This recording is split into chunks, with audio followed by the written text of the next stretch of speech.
प्यारे बच्चों, नमस्कार। स्वागत है आपका आपके ही अपने YouTube चैनल संस्कृतानुराग पर।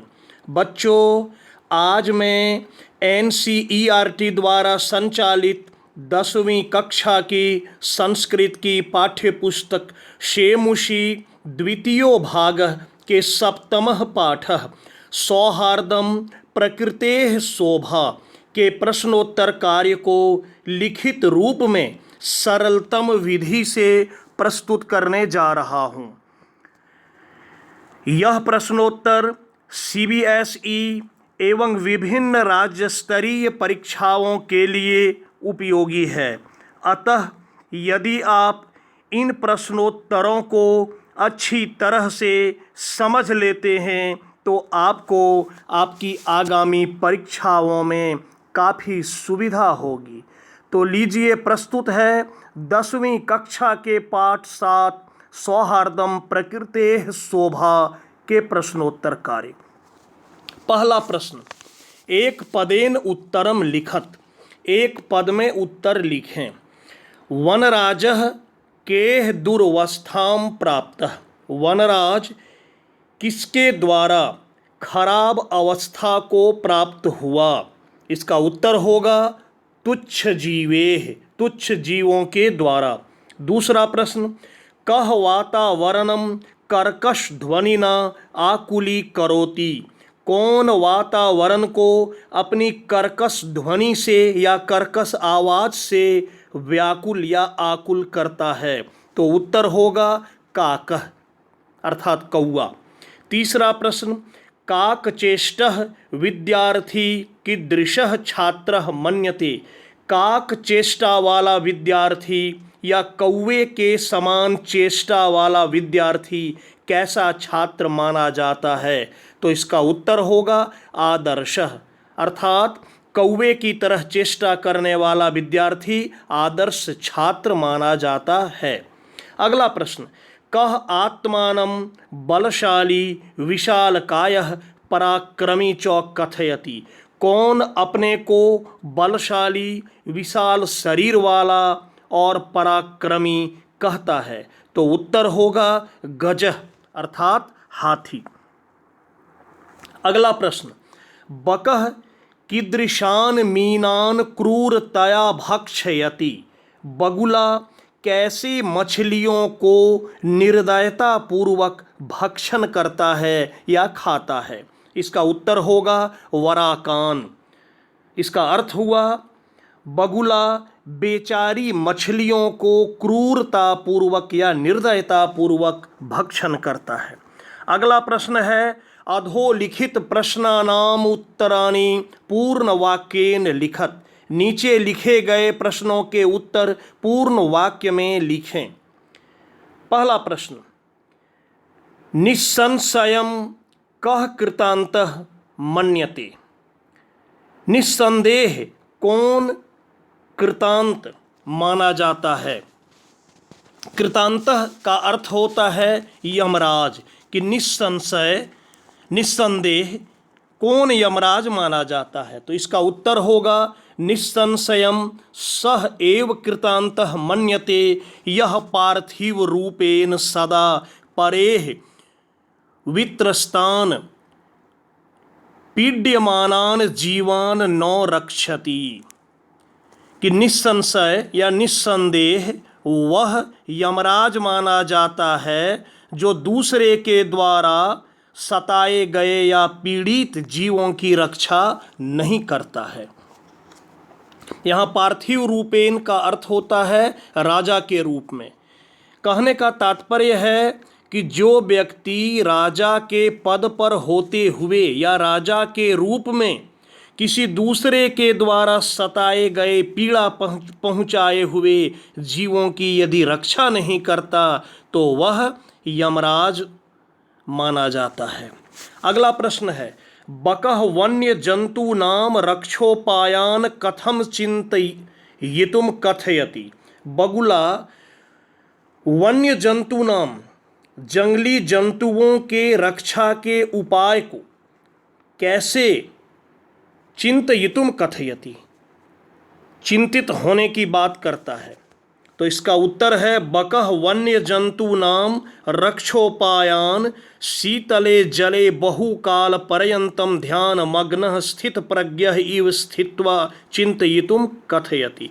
बगुला कहता है कि मैं जंगली जीवों की रक्षा के उपाय के बारे में कैसे सोचता हूँ, तो ठंडे जल में, शीतले जले, ठंडे जल में बहुकाल पर्यंतम, बहुत समय तक ध्यान मग्न होकर स्थित प्रज्ञ के समान मैं सोचता हूँ। ये बात वो कहता है कि मैं इस प्रकार वन्य जंतुओं की रक्षा के बारे में चिंता करता हूँ, मैं सोचता हूँ। अगला प्रश्न है अन्ते प्रकृति माता प्रविश्य सर्वप्रथमम किम वदति। अंत में प्रकृति माता प्रवेश करके सबसे पहले क्या कहती है। इसका उत्तर होगा अन्ते प्रकृति माता प्रविश्य सर्वप्रथमम वदति। अंत में प्रकृति माता प्रवेश करके सबसे पहले बोलती है भोः भोः प्राणिनः, ए प्राणियों, यूयम सर्वे एव मे संततिः, तुम सभी मेरी संतान हो। कथम मिथः कलहम कुर्वन्ति, क्यों व्यर्थ झगड़ा कर रहे हो। वस्तुतः सर्वे वन्यजीविनः अन्योन्याश्रिताः, वास्तव में या वस्तुतः सभी वन्यजीव, सभी जंगली जीव जंतु एक दूसरे पर आश्रित हैं। अन्योन्याश्रिता का अर्थ होता है एक दूसरे पर आश्रित हैं। अगला प्रश्न, यदि राजा सम्यक न भवति तदा प्रजा कथम विप्लवेत। यदि राजा सही नहीं हो तो प्रजा कैसे डूब जाता है, प्रजा का विनाश कैसे हो जाता। तो यदि राजा सम्यक न भवति तदा प्रजा अकर्णधारा जलधौ नौः इव इह विप्लवेत। कह रहा है कि यदि राजा सही नहीं हो, ठीक नहीं हो, तो प्रजा अकर्णधारा, कान तक जल वाले, जलधौ समुद्र में, नौः इव नौका के समान डूब जाता है। यहाँ कहा कि कान तक जल वाले समुद्र में, तो सोचिए, कह रहा है कि जिस समुद्र में कान तक ही, आदमी जब खड़ा हो जाए तो कान तक ही पानी पहुँचे, उतना ही पानी है, और उतने ही पानी में नाव डूब जाए। नाव को डूबने के लिए भी बहुत ज़्यादा जल की आवश्यकता होती है, लेकिन यहाँ कह रहा है कान तक ही पानी में नाव डूब जाए। तो यदि राजा सही नहीं हो, राजा ठीक नहीं हो, तो उसकी प्रजा का भी वैसा ही होता है जैसा कि कान तक जल वाले समुद्र में जैसे कि नाव डूब जाए। अगला प्रश्न, मयूरः कथम नृत्य मुद्रायाम स्थितः भवति। मयूर या मोर कैसे नाचने की मुद्रा में स्थित होता है। इसका उत्तर है मयूरः पिच्छान उद्घाट्य नृत्य मुद्रायाम स्थितः भवति। मयूर अपने पंखों को उद्घाट्य, खोलकर या फैलाकर नृत्य मुद्रा में, नाचने की मुद्रा में स्थित होता है। अगला प्रश्न है अन्ते सर्वे मिलित्वा कस्य राज्याभिषेकाय तत्पराः भवन्ति। अंत में सभी मिलकर किसके राज्याभिषेक के लिए तत्पर होते हैं, तैयार होते हैं। इसका उत्तर होगा अन्ते सर्वे मिलित्वा उलूकस्य राज्याभिषेकाय तत्पराः भवन्ति। अंत में सभी मिलकर उल्लू के राज्याभिषेक के लिए तैयार होते हैं। इसका अगला प्रश्न है अस्मिन् नाटके कति पात्राणि सन्ति। इस नाटक में कितने पात्र हैं। उत्तर होगा अस्मिन् नाटके 12 पात्राणि सन्ति। इस नाटक में 12 पात्र हैं। अगला प्रश्न, रेखांकित पदमाधृत्य प्रश्न निर्माणम कुरुत। रेखांकित पद को आधार मानकर प्रश्न निर्माण करें। सिंहः वानराभ्याम स्वरक्षायाम असमर्थः एवासीत। यहाँ रेखांकित पद है स्वरक्षायाम, तो इसका हो जाएगा सिंहः वानराभ्याम कस्याम असमर्थः एवासीत। स्वरक्षायाम सप्तमी एक वचन, तो किम शब्द रूप स्त्रीलिंग में सप्तमी एक वचन में कस्याम। अगला है गजः वन्य पशून तुदंतम शुंडेन पोथयित्वा मारयति। यहाँ शुंडेन रेखांकित है, तो इसके स्थान पर हो जाएगा केन, क्योंकि शुंडेन में तृतीया एक वचन है, तो किम शब्द रूप तृतीया एक वचन पुलिंग में होता है केन। और पूरा वाक्य को उतारकर अंत में प्रश्नवाचक चिन्ह लगा दिए। अगला है वानरः आत्मानं वनराज पदाय योग्यः मन्यते। तो वनराज पदाय, इसमें चतुर्थी एक वचन लगी है, तो इसके लिए हो गया कस्मय या फिर किमर्थम भी कर सकते हैं। वानरः आत्मानं कस्मय या किमर्थम योग्यः मन्यते। अगला है मयूरस्य नृत्यम प्रकृतेः आराधना। तो हो जाएगा मयूरस्य नृत्यम कस्याः आराधना। प्रकृतेः षष्ठी एक वचन स्त्रीलिंग में, तो षष्ठी एक वचन किम शब्द रूप का स्त्रीलिंग में होता है कस्याः। उसके बाद सर्वे प्रकृति मातरम प्रणमन्ति, यहाँ हो जाएगा काम, रेखांकित है प्रकृति मातरम, तो प्रश्न बनाएंगे तो हो जाएगा सर्वे काम प्रणमन्ति। चौथा प्रश्न शुद्ध कथनानाम समक्षम आम अशुद्ध कथनानाम च समक्षम न इति लिखत। कि शुद्ध जो कथन है उसके सामने आम लिखना है और अशुद्ध कथन के सामने में नो लिखना है। सिंह आत्मानं तुदंतम वानरम मारयति। सिंह अपने को तंग करने वाले बंदर को मारता है, नहीं, सिंह नहीं मारता है इस कहानी के अनुसार, तो यहाँ होगा नौ। का इति बकस्य ध्वनि भवति। का यह बगुले की ध्वनि है, बिल्कुल नहीं, यह कौवे की ध्वनि है, तो इसलिए हो गया नौ। उसके बाद है काक पिकयोः वर्णः कृष्णः भवति। काक और पिक अर्थात कौवा और कोयल का रंग काला होता है, ये सही है इसलिए आम हो गया। गजः लघुकायः निर्बलः च भवति। हाथी छोटा और निर्बल होता है, यह गलत है इसलिए हो गया नौ। अगला है मयूरः बकस्य कारणात् पक्षी कुलम अवमानितम मन्यते।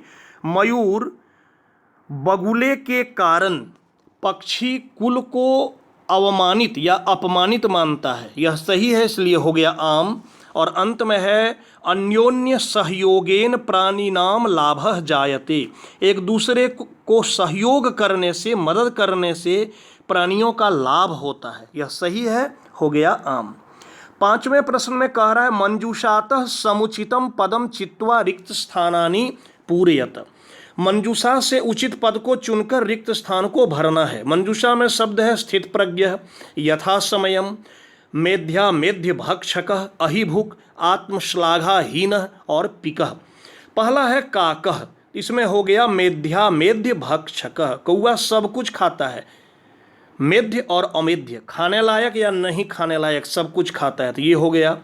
दूसरे में यहाँ भरा गया पिकः परभृत अपि कथ्यते, क्योंकि कोयल अपनी संतान का पालन खुद नहीं करता, वो अपने अंडे को कौवा के घोंसले में डाल देता है। अगला है बकः अविचलः स्थित प्रज्ञः इव तिष्ठति, यहाँ होगा स्थित प्रज्ञः। घ नंबर में मयूरः अहिभुक, अहिभुक कहते हैं सांप को खाने वाला, इति नामना अपि ज्ञायते, तो अहिभुक हो गया। उलूकः आत्मश्लाघाहीनः पद निर्लिप्तः चासीत, इस यहाँ सही आत्मश्लाघाहीन हो रहा है, तो यही यहाँ सेट करता है। अगला है सर्वेषामेव महत्वम विद्यते यथा समयम। सबों का महत्व है यथा समय, अपने समय पर सबों का महत्व है, कोई कम नहीं है, सभी का महत्व अपनी अपनी जगह पर है। छठे प्रश्न में कह रहा है वाच्य परिवर्तनम कृत्वा लिखत, वाच्य परिवर्तन करना है। एक उदाहरण दिया है, क्रुद्ध सिंह इतस्ततः धावती गर्जती च। इसका हो गया क्रुद्धेन सिंहेन इतस्ततः धाव्यते गर्जयते च। अब देखिए है त्वया सत्यम कथितम, इसका हो गया त्वम सत्यम कथितवान। दूसरा है सिंह सर्वजंतून पृच्छति, इसका हो गया सिंहेन सर्वजंतवः पृच्छन्ते। वैसे तो वाच्य परिवर्तन का अलग से मेरा वीडियो है इस चैनल पर, किंतु यहाँ संक्षेप में बता देता हूँ कि जब कर्तृवाच्य से कर्मवाच्य में परिवर्तन करना होता है तो कर्ता में तृतीया विभक्ति हो जाती है, कर्म में प्रथमा विभक्ति होती है और क्रिया कर्म के अनुसार। देखिए यहाँ सिंह में तृतीया लगाकर कर दिए सिंहेन, यहाँ सर्व जंतून के स्थान पर प्रथमा कर दिए, प्रथमा बहुवचन में हो गया सर्व जंतवः, और क्रिया आत्मनेपदी में हो गई पृच्छन्ते, क्योंकि सर्व जंतवः बहुवचन है तो हो गया पृच्छन्ते आत्मनेपदी में। अगला है काकः पिकस्य संततिम पालयति, काकेन पिकस्य संततिः पाल्यते, यहाँ भी वही उसी नियम से तृतीया कर दिए। अगला है मयूरः विधात्रा एव पक्षीराजः वनराजः वा कृतः, इसका होगा मयूरम विधाता एव पक्षीराजम वनराजम वा कृतवान। इसको कर्तृवाच्य में किए क्योंकि जो दिया गया वाक्य था वह कर्मवाच्य में था। इसके बाद है सर्वे खगेह कोपि खगः एव वनराजः कर्तुमिष्यते स्म, इसका हो गया सर्वे खगाः कमपि खगम एव वनराजम कर्तुम इच्छन्ति स्म। और इसका अंतिम है सर्वे मिलित्वा प्रकृति सौंदर्याय प्रयत्नं कुर्वन्तु, सर्वे मिलित्वा प्रकृति सौंदर्याय प्रयत्नः क्रियताम्। सातवां प्रश्न है समास विग्रहम समस्तम पदम वा लिखत, समास विग्रह या समस्त पद लिखिए। यदि विग्रह किया हुआ है तो समस्त पद लिखना है, समस्त पद है तो विग्रह करना है। देखिए तुच्छ जीवेह, इसका हो गया तुच्छेह जीवेह। दूसरा है वृक्षोपरि, हो गया वृक्षस्य ऊपरी। पक्षिनाम सम्राट, पक्षी सम्राट। स्थिता प्रज्ञा यस्य सह, हो गया स्थित प्रज्ञः। उसके बाद है अपूर्वम, हो गया नौ पूर्वम। और अंत में है व्याघ्र चित्र का, हो गया व्याघ्रः च चित्रकः च। तो बच्चों ये था इस पाठ का प्रश्नोत्तर कार्य जिसे मैंने आपकी सुविधा के लिए लिखित रूप में प्रस्तुत करने का कार्य किया। तो प्यारे छात्रों, अगर आपको आज का मेरा यह वीडियो पसंद आया हो तो कृपया इसे आप लाइक, कमेंट एवं शेयर करके मुझे प्रोत्साहित करने का कार्य करें, ताकि आगे आपके लिए मैं और भी बेहतर एवं उपयोगी वीडियो बनाने का कार्य करता रहूं। साथ ही मेरे इस चैनल संस्कृतानुराग को यदि आप अब तक सब्सक्राइब नहीं किए हैं तो इसे आप अवश्य सब्सक्राइब कर लें एवं नोटिफिकेशन को भी ऑन कर लें, ताकि मेरे द्वारा इस चैनल पर अपलोड किए गए प्रत्येक वीडियो की सूचना सर्वप्रथम आपको प्राप्त हो सके। तो आज के लिए इतना ही। सबों को मेरी ओर से बहुत बहुत धन्यवाद।